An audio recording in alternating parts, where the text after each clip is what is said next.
Coach Shauna Green here. Go ahead with questions when you guys are ready. Shauna, signing day, when you came here or when you were interviewing, was it a conversation with Josh that I can stack classes like what you got going so far? Actually, we didn't talk about that. You know, it was we have the confidence in kind of what we do and what we've always done, how we recruit, that we knew, you know, we felt like we could get top players to come here with obviously the university and the facilities here and the great academics that this school has. And then, you know, it just takes time to build that. So the relationships that we've established over the last couple of years, I think really showed true with this class. A lot of them we've been recruiting, you know, since we got here. So just really proud of the class that we put together and grateful for our staff that, you know, really put so much time and effort. And you don't understand what goes into recruiting, and you only win a few of those recruiting battles and you lose a lot. That's part of the game, but really happy with this class. What do you feel like you guys accomplished with this class? I think we got a little bit of everything that we needed. You know, obviously we needed a point guard and to be able to get Destiny, a top 25 player, and also someone from Chicago to stay home. I think that's a huge, huge win. And I love how she plays. She's someone that, you know, guards like her have had success in our system and in our program. So, and then we had to get, you know, obviously we're losing Bryn and KB, so we had to address kind of that 3, 4, 5 spot and have multiple players that can do a variety of things and really versatile, which again we wanted to try to go for, and more length, just more size across the board. It's something that we really haven't had. So I think we filled a lot of needs in this class. We've talked about this class with you for 2 years, right? Like, how the foundation, what do you feel like kind of foundation you have to the COVID core kind of moves on? You know, I think that it's everyone has different philosophies, and a lot of people would have went just heavy transfer portal with this class, knowing that you're losing so much experience. We kind of went the other way. We went heavy high school of, you know, top players and really, you know, elite players that we think can make a difference and be here hopefully for their 4 years and build upon it. We're going to have a good mixture next year of youth and then key returners. And then with 1 or 2 scholarships still available, we can go out and address some needs with the transfer portal. But we went heavy high school, and I think that's what we've had success with through the years. For the first 2 games, just where do you feel like the team's at defensively? Do you feel like this is maybe the best they've looked for your first couple of seasons defensively? Yeah, I think if you look back between, or you know, our last 2 years, I think this is probably it's come together a little bit quicker, but also they understand, right? It's a veteran team, so it should. You know, we've kind of picked up, I think, where we left off last year in terms of our defense, the intensity, and be able to lock into the things that we need to do, and also our rebounding. The offense always is something that takes a little bit longer, and you're going to have up and down games with that. Some games you're going to shoot it well, and some games you're going to see what happened the other night, and let's hope that we don't see that very often. But really happy with our defenses. We just got to continue to be able to lock in and sustain the consistency piece. There's still some spurts where we get a little lackadaisical, and you know me, I'm never, you know, I'm going to try to be perfect with that and get 40 minutes, even though that's sometimes not possible, but we're going to continue to strive for that. Speaking of offensively, I mean, you just know how much attention Makira Cook gets. I mean, do you talk to her about anything about, or is it just you kind of let her play things out, or how's that kind of work with her? I tell Makira to play her game and be her. I don't want her to overthink. I don't want her to press.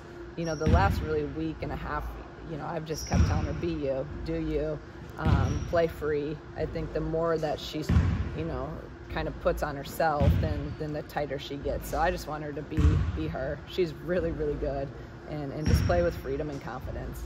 In terms of the signing process, how did the international marketplace of players open up for you in this class? You know, we've looked at a lot of different international kids, and this was someone that I just really, you know, with Erica, I just really think her ability to shoot the ball is just a difference. You don't find people like that can shoot with that range, that consistency.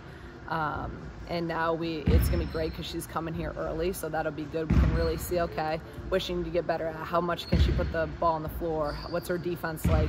She's going to be able to practice for that whole semester and really learn from this group, which I think is just absolutely huge for her. But her ability to shoot with range is something, again, you just don't find a lot, so she's going to help us a lot. not to make any one prospect different or bigger than the others, but for you guys, the magnitude of keeping Destiny home and for Chicago highly regarded, like how important was that for you guys as a program? I think it was absolutely huge. It's something, the first day, at my press conference, we need to try to recruit the state of Illinois and keep the best players home, and that's something that I don't think they've done in a while.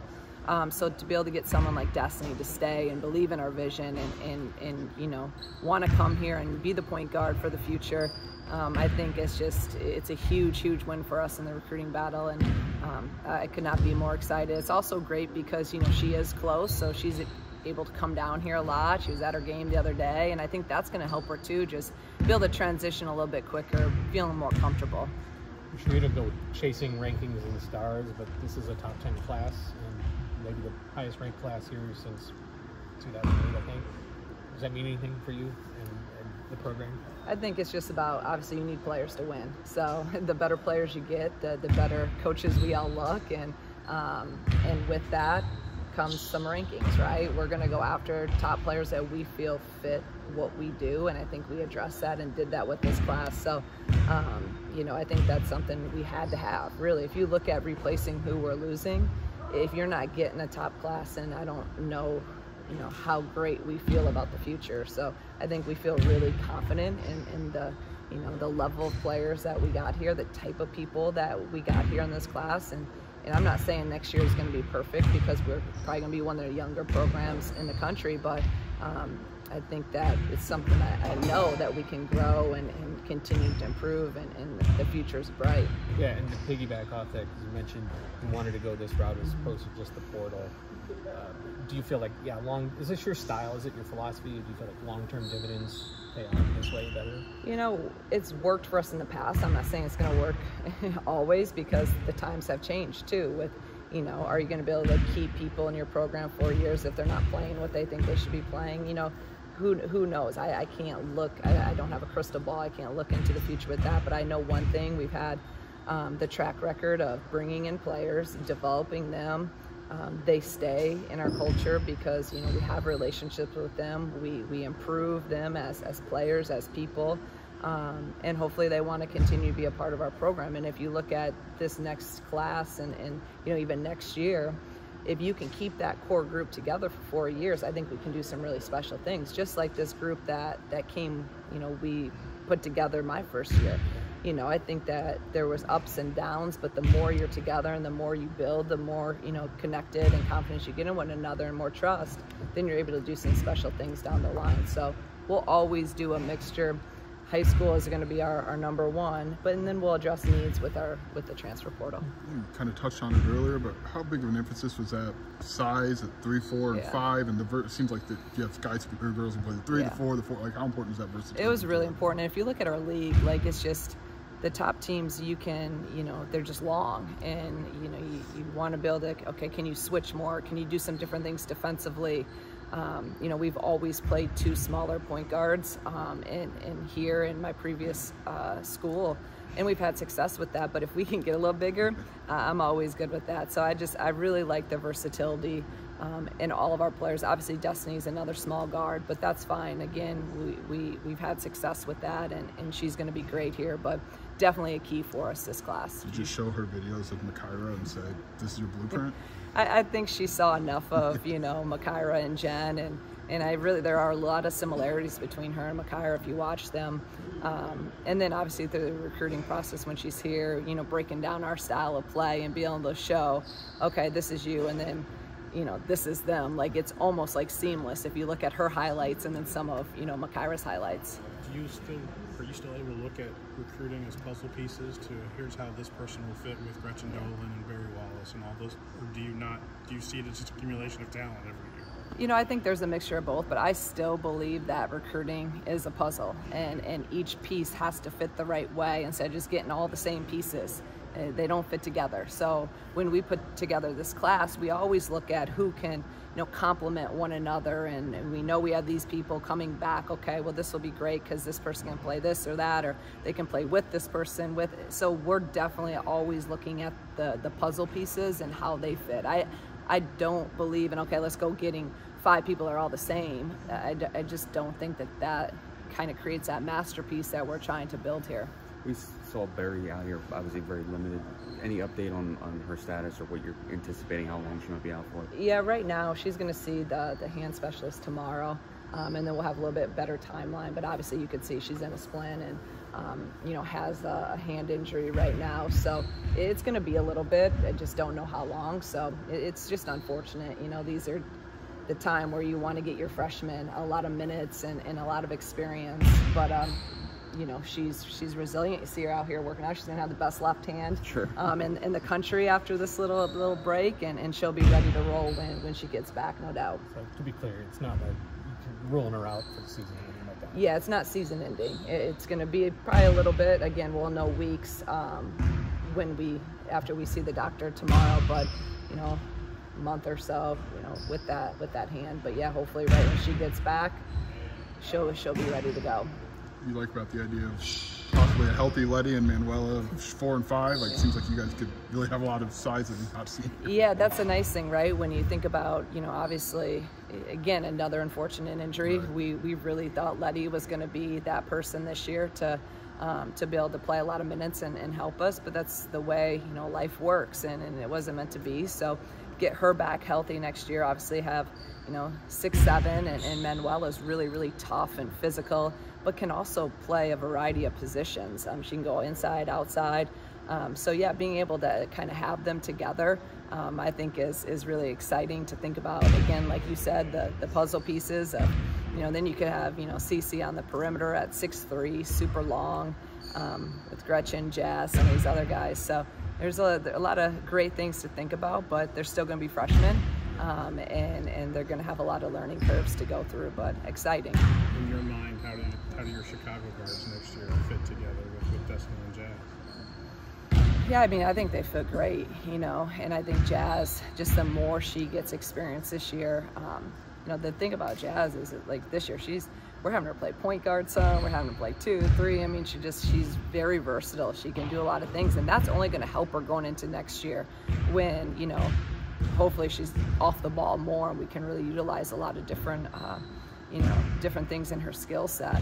And we'll probably look, you know, for another guard that can do a lot of different things in the transfer portal as well. But no, Jasmine with a year under her belt is going to be huge, and she's going to be really able to take on a whole nother role next year, which is, again, it's very exciting. We've talked about this before, but how did you guys go about bridging the gap between 5 seniors and now trotting out 5 freshmen next year? Like, what was the process in doing that?